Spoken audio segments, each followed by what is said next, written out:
I started advertising on Facebook 11 years ago in 2013. I spent more than $50 million on Facebook ads and generated more than $200 million in revenue for our clients during that time period, and I've run ads in just about every industry you can think of. Now, I say this right at the beginning to let you know that I know what I'm talking about, and you can take the advice that I'm giving here now that you know it comes from a reliable source. I'm going to compress those 11 years of Facebook ads experience into this one video. Let's get started. Facebook ad results fluctuate. That's just life. Now, a lot of advertisers obsess over trying to get consistent day-to-day results. They want the same number of leads, the same number of purchases, the same cost per lead, the same cost per purchase, basically every day. That's silly. It's more or less impossible to get day-to-day consistency, and it's a waste of time to try and aim for it. Now, the reason why so many advertisers go wrong with this is because they treat Facebook ads like it's a video game. Like they're up against non-player characters in terms of the people they're advertising to, and it's just their inputs that are going to determine the outputs. And they're forgetting that we're advertising to real people that are affected by real world events, by external factors. And I'll give you an example. Let's say you're selling sunglasses. If it has been bright blue skies, really sunny in the last 3 or 4 days, and it is today, you are going to get more purchases, you are going to get a lower cost per purchase, sometimes significantly so than if it's been chucking it down with rain and really overcast.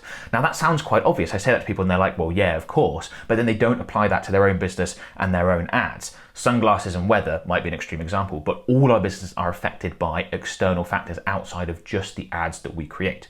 So instead of aiming for day-to-day consistency, much better to extend that time horizon. I like monthly. How are ads performing this month in comparison to last month? If you've got a 15% improvement in your cost per purchase, for example, great. If we're taking that longer time horizon, it's likely that we've done things to help improve that. Should quickly mention around seasonality. If your business is affected by seasonality highly, you might be seeing worse or better results this month versus last month just because of the time of year, in which case you need to compare, say, this October to October last year as opposed to this October to June this year. That's a little aside. Extend the time horizons and just give up on that day-to-day consistency obsession that a lot of advertisers have. Some leads are good, some leads are bad.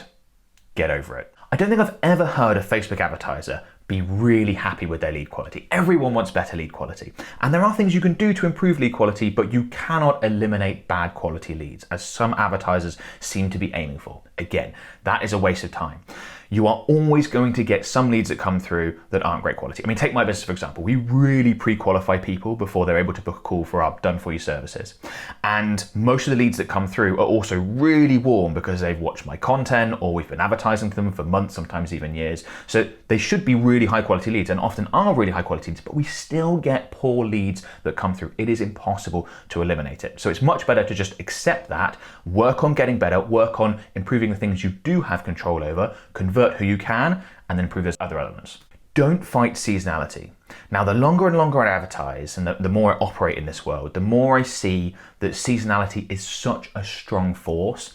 And as an advertiser, it's much better off not to try and fight the tide, not to try and fight against it, but to instead embrace it and try and take advantage of the good times. So I'd much rather a business that sees much better results during certain times of the year, spends a lot more money when they see better results, and a lot less on their ads when they see worse results, as opposed to trying to keep things even. Or actually see some businesses trying to do the opposite. They want to create consistency month to month, so they spend a lot of their budget on the worst times of the year and less of it on the better times of the year, thinking that that's when they get better results, and that's silly. You're going to see much better results overall when you take a broader, wider view, and it helps. I've been doing this for so long, I can step back and see, okay, our annual results will be better if we take this approach, and it's a longer term view than the vast majority of advertisers, digital marketers will take, if we take advantage of the good times and scale back during the bad times. Like with my business, for example, as a meta ads agency, the best time of our year is Q4. Unsurprisingly, why? Because lots of advertisers want help with Black Friday campaigns, with Christmas campaigns. It's a busy time of year for a lot of businesses, e-commerce otherwise, and therefore we get more clients and more interest in our services. So we ramp up our ad spend on our own ads. We ramp up our content creation then, and we scale it back during the summer months when we know things are much quieter. I've also noticed that the larger scale at which you operate, the more you actually see seasonality. So let's say, for example, your business is turning over $5,000 a month, okay? One person business most likely, and 60 grand a year and relatively new. If you see a 20% drop at $5,000 a month and you go down to $4,000 a month, that might just be natural fluctuation, hard to see that seasonality. If your business is doing $5 million a month and you see a 20% drop because of seasonality to $4 million a month, you're going to really notice that and feel that, and it's going to feel more significant because there might be costs associated, more difficult, Also works the other way, by the way, when you go to scale up from the larger numbers. So that something to be aware of, that if you are seeing seasonal trends at lower budget levels, as you spend more, that's likely to be more impactful, not less. It needs more planning, you need to be prepared to go harder when the times are good to really take advantage of them. Just something that I've noticed over time, particularly as we've increased our scale. The best Facebook ad results come from solving the hardest problems.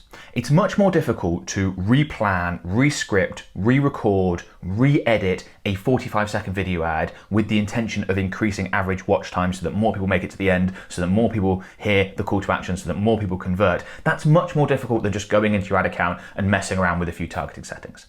And the reason why doing the former, recreating that video ad to try and improve average watch time, can yield a much more significant improvement in results is because your competitors are also lazy and they don't want to do the hard work either. So whilst they're tinkering about with targeting settings, you just go quickly in and change, and you're doing this hard work, this difficult work, these hard problems to solve, if you're able to do that, that's what immediately separates you from the competition, because people aren't willing to do that. So when you really want to move forward and you really want to move the needle when it comes to your Facebook ads, ask yourself the following questions, right? What have I been putting off?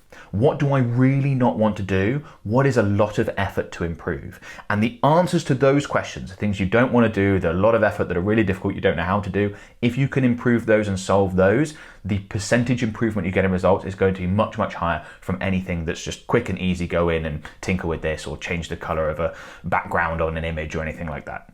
Give me a relentless Facebook advertiser over a skilled Facebook advertiser. Now, I've built a Facebook ads agency, hired tons of people to offer the service of creating, managing, optimizing Facebook and Instagram ads. And you realize that some people are definitely more naturally talented at this than others. I'm sure that applies to just about anything, right? But the absolute best aren't necessarily the ones that take to it naturally. The best Facebook advertisers are the ones that commit to volume. Because if you create a ton of ads and then you set those live, and then you take the time, this part's really important, you take the time to analyze the performance of those ads and work out, okay, why has ad A performed a bit better than ad B, but ad C is like ad A that hasn't quite performed as well? What are the little nuances? What are the details? Okay, I think this is why this one's done well, this is why this one, great, okay. Then create new ads based on that information, based on the analysis you did, and then rinse and repeat, right? You set those live, you give them some time, you analyze, you do it again, you do it again, you do it again. You do that enough times, that relentless approach to Facebook advertising, and it is inevitable that A, you're going to end up with some ads that perform incredibly well, which is probably completely business changing and completely life changing if you're a business owner.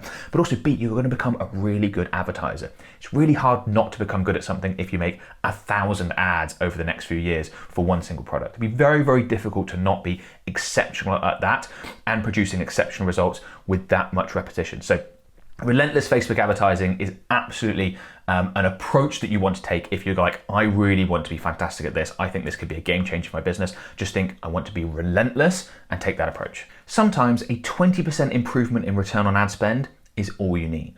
Now, 20% might not sound very much, but what it can often allow you to do is massively scale your ad campaigns whilst they're still profitable. So let's say you need, for example, a 2.5x return on ad spend in order to be break even. That's your break even number.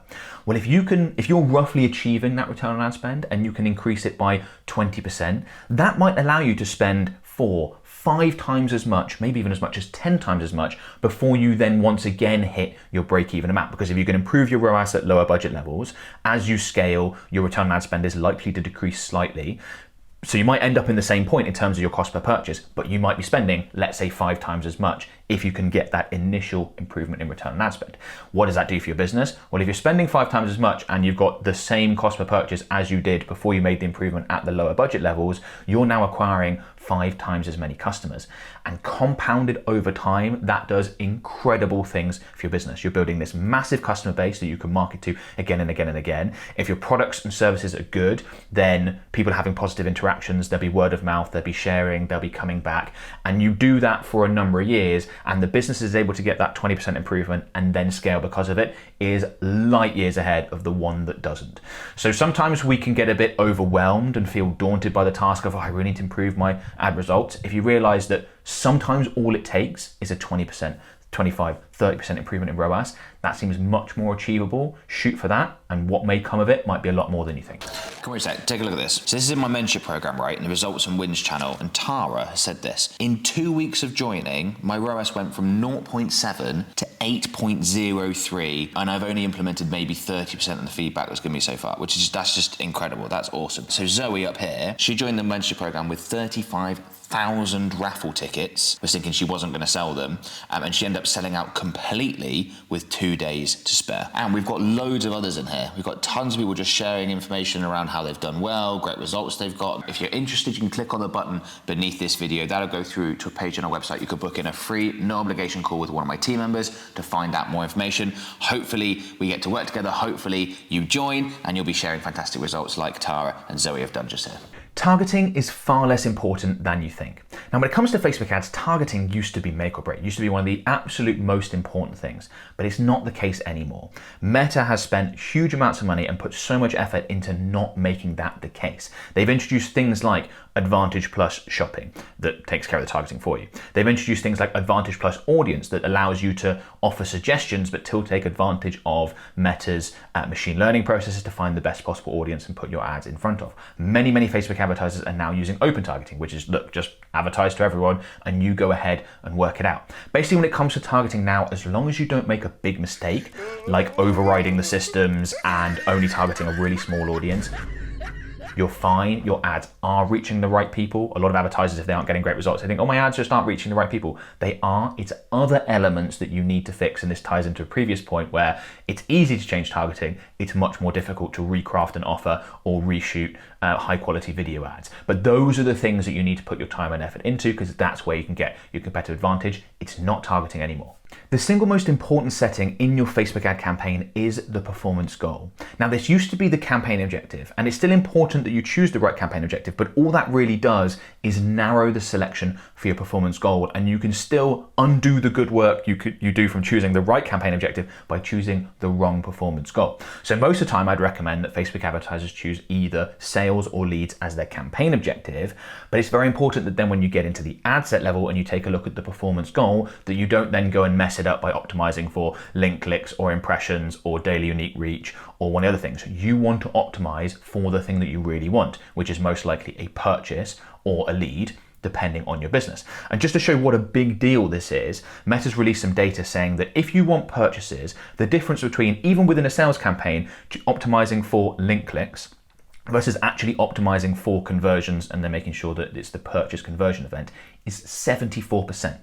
So by optimizing properly and optimizing for purchases, if you want sales, you get 74% more sales with the same budget than if you optimize for link clicks, either using the traffic objective and then following that through, or using one of the other campaign objectives and then overriding the default and going with link clicks. So that's a really, really big deal just from a little tweak there. So absolutely make sure that your performance goal is aligned with what you really want from your ad campaign.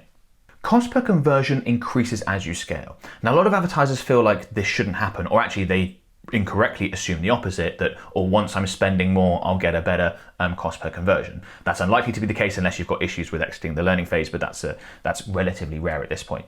The reason why, as you continue to spend more, typically your cost per conversion is going to get worse, going to get more expensive, is because Meta's so good at finding what I call your hyper responsives. So the people that are most likely to buy, most likely to become a lead, literally within the target area that you're advertising to, they will find the best possible people. So when you're spending a small amount of money, you might be saying to Meta, look, advertise to the best 1,000 people a day possible in my audience that are so interested in my thing, that are actively Googling it, that are part of Facebook groups about this product or this hobby or this service or whatever, that are sending out all these signals to show they are absolutely ready to buy. And then as you spend more and more and more, you're then saying to Meta, okay, yeah, I want you to advertise to those 1,000 people, but I also want you to advertise to another 1,000 people a day. And Meta's like, okay, we can do that, but obviously those people aren't going to be quite as good, still going to be good, but not quite as good as those core hyper-responsive prospects. And then that carries on, and you get to 5,000 people a day. And the people you're now advertising to, again, you've still got that core, but there's only so many of them. So the more and more you spend, the less of those hyper-responsives there are as a percentage of the people you're reaching. And then you get to 10,000 people a day and 100,000 people a day, and you're getting broader and broader and broader. So this is something that you this is not something you can change. This is something that inevitably happens. The solution, if you're running to this as a problem, is to make sure that your ad campaigns are successful enough at lower budget levels. In other words, you have enough margin. So let's say you're aiming for a 3x ROAS, but that's what you would accept, but you're currently operating with a 5x return on ad spend. Okay, fine, we can scale, and yes, our 3x is going to go to a 3.2 and a 3.4 and a 3.8 maybe, but that's still fine because that's still really nicely profitable for our business. And if you do scale and reach a point where you're like, our ROAS or our cost per conversion isn't where it needs to be, you can stay at that budget level, improve your campaigns, better offers, new ad creative, and then look to scale again from there. That's how this works. So it's something to be aware of. It will happen. It's inevitable. And it's all just about improving your ad campaign so that it has less of an impact, because I would rather a business that operates with a higher cost per conversion but generates way more customers, because even if your profit margin on those new customers acquired might be a lower percentage, if you get 5 or 10 times as many of them, the overall profit you actually make is going to be much higher. You build a customer base, things we've already talked about, than the opposite. And that holds a lot of advertisers back. They don't scale because they see their ROAS getting worse, they see their cost per conversion going up, and they think they're doing something wrong. No, it happens. It's all about better ad campaigns. And at some point, you need to decide on a trade-off. You need to go, okay, I'm going to cap out here because there is a trade-off between scale and profitability. If I keep spending more and more, we will achieve larger scale, we will get more customers, but our profitability might drop, and there's a line there for every advertiser, and it's going to depend on you and the business objectives and all that sort of stuff. But there is a trade-off there. But that's the dynamic and something to be aware of. Don't be lazy, customize your ad creative for the different placement options. Yes, you can just use square images and videos across all placement options. It'll obviously look fine on the feeds and it will look okay on stories, reels, etc. But it only takes a bit of extra effort to create new versions of the media that work really nicely vertically, obviously work for feeds in square or squarish format, and then you've got your landscape setup as well. And it just doesn't take that much extra effort, but the results can be well worth it. And actually, when we create video ads, sometimes we will record multiple versions. Like we record a vertical version, we record a landscape version because we know it's going to look different in the edit when it comes out. And we will actually create different video files for even within the vertical options for stories and reels, because we want to put the captions in a different place for reels versus for stories, because we feel like it looks better. That sort of stuff is like the extra, 1 to 5% that you get and you'd expect from, a meta ads agency. When you upload your media and you go through the process, you'll see there's like 3 main groupings of ad placements and formats that Meta wants. Create something that looks good in all 3. It's worth the effort, just takes a bit of extra time and can improve your results. The most important part of a Facebook ad in order are the offer. The offer is the single most important part. You could have a really poor Facebook ad that delivers fantastic results if the offer's good enough. Can't work the other way around. No matter how good the other elements are, if your offer's rubbish, no one's interested, they're not going to buy. Then it's your creative, we've talked about that a lot already. Then headline, then format, testing and working out which format works best for your business. Is it image, is it video, is it carousel? It's really important. Then it's your primary text, then it's that CTA button, you want to get the language right in there, and then it's description. Now, the reason why I like to list that out in order and create a list of the various elements of a Facebook ad is because that should be the priority in which you test and look to improve things. So start with your offer, particularly if it's not converting very well. Then move on to your creative, then work your way down the list.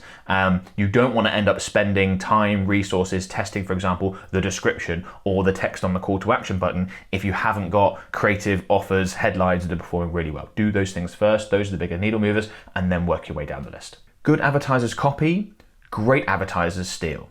Now I know that might sound quite extreme, but let me explain. An hour of research can save you literally months, maybe even years of trial and error. You can use the Facebook ad library to take a look at the ads that your competitors are running, to take a look at the ads that people in similar niches are running to you that look like they're performing really well. And then you can model from those and create your own versions. They do need to be your own versions. I'm being somewhat dramatic with the term steal, but I wanted to make the point. By modeling from what other advertisers are doing, you can massively shortcut your path to success, particularly if you're a beginner and you haven't worked out the nuances of your market and what ads need to do. You could just benefit from all that testing and research that another advertiser has done, particularly if it's one in a similar niche to yours, something that you can bring in that would give you a competitive advantage and make you stand out. that could be such a shortcut to success, save you so much time, and get you much better results. Data quality is crucial. Now, since iOS 14 was introduced a number of years ago now, and other privacy measures have come into place, we've had less accurate data than we used to have. And that's a real problem for us Facebook advertisers, because if we're getting less accurate data within our Meta ad account, it means that Meta struggles to optimize our campaigns properly. Meta needs to see conversions. They need to see who's taking actions in order to properly optimize and get us the best results possible. That's really, really important. It also makes it more difficult for us as advertisers to analyze the data that we're using, that we're seeing, and then use that to create new ads to improve our results. If the data's not accurate, it's really difficult to know what's going on and to make decisions. And honestly, the trend is only going to continue going this way as more and more privacy regulations and restrictions are brought into place. Now, the solution is Hyros. Hyros is the best tracking and attribution software for Facebook and Instagram ads. It's a software that all the big players, including myself, use. I use it to track the results that I generate from my own ads. I also use it for all my organic content as well, which is really useful. So if someone comes through and books a call for our done for you services, for example, I can see exactly where they came from with a lot of accuracy, and that allows me to make decisions in my business, which is really, really helpful. And let me quickly show you how important this is. So I'm in my Hyros dashboard. I've isolated one of our Meta ad campaigns, and I've created a report for it so we can see the data, and you can take a look at this. So this campaign spent just under £2,000, generated £15,000 in revenue. But here's the really important bit: reported versus revenue. And in this column, we can see £12,000. Now, what that means is that out of the £15,000 that this campaign has actually generated, Hyros has been able to report on the full 15,000, £12,000 of which Meta was not originally able to see. So if we're just looking within our Meta ad account, not using Hyros, we would have seen that £3,000 of revenue was generated from this campaign, and that is not true at all. That is a much, much lower ROAS number than the actual £15,000 of revenue that was generated. For a number of years now, Meta's ad tracking capabilities have not been as accurate as they once were, because all sorts of privacy regulations have come into effect, and it's only heading that way. It's only becoming more and more difficult to get accurate data and track our results as we need to be able to do. This is a relatively extreme case, and the reason why is because Meta has a 7-day maximum attribution window, and this is an ad campaign that's retargeting for one of our services that people usually take a lot longer than 7 days to make a decision on. So if someone clicks on an ad, they often won't convert within 7 days. Meta's simply not able to see that data, and that's where Hyros comes in. The important thing is that you need accurate data, and Hyros takes care of that. So if you want to get better results from your Facebook ads without actually having to touch your ads, go ahead and sign up to Hyros. There is a link in the video description. Ad creative isn't either good or bad. It operates on a scale. Now, the best ad that you create in 1,000 ads is going to be so much better than the best ad you create in 10 ads. Now, the 1 out of 10 ad might still be a good ad. The 1 out of 1,000 ad might still be a good ad, but the 1 out of 1,000 ad is definitely going to produce much, much better results. You might see, for example, that your best ad out of 10 produces a 2x return on ad spend, and your best ad out of 1,000 produces a 10x return on ad spend, 5 times more results for the same ad spend. And that's completely business changing, probably completely life changing. So don't think of it as like binary good, bad. Think of it as, how can I make this better? How can I make this ad creative as good as it can possibly be? And the rewards for getting one from something that's already really good to an ad creative that's absolutely fantastic is enormous. I've seen businesses completely change. I've seen whole industries be changed by one exceptional piece of ad creative. So don't underestimate the power and the importance of constantly trying to make that ad creative as good as it can possibly be, and really sort of fighting for those marginal gains. If your ads aren't working, that might be because you're playing the wrong marketing game. I'll explain what I mean. So when we're advertising our own marketing services, we are playing the trust game. We need to show potential prospects that we know what we're doing, that we can deliver fantastic results, and they need to trust that we can do that for them as well. So how do we do that? In our marketing, we're using a lot of client testimonials, we're using a lot of screenshots from client ad accounts, we're using a lot of proof. That's the marketing game. That's the single most important thing that we need to get right in order to get new clients from for our done-for-you services. But different businesses need to play different games. So let's say, for example, you had invented a new type of bicycle and you were trying to sell that. Well, in that case, you need to play the better game because you need to convince your potential customers that your new type of bicycle, new type of whatever, is better than the previous version and they should therefore switch over. There's other games. You could play the value game if you beat your competitors on price, if you're able to undercut them and deliver more value for the same price or for less. You could play the save time game if that's what your offer does, if it saves people time.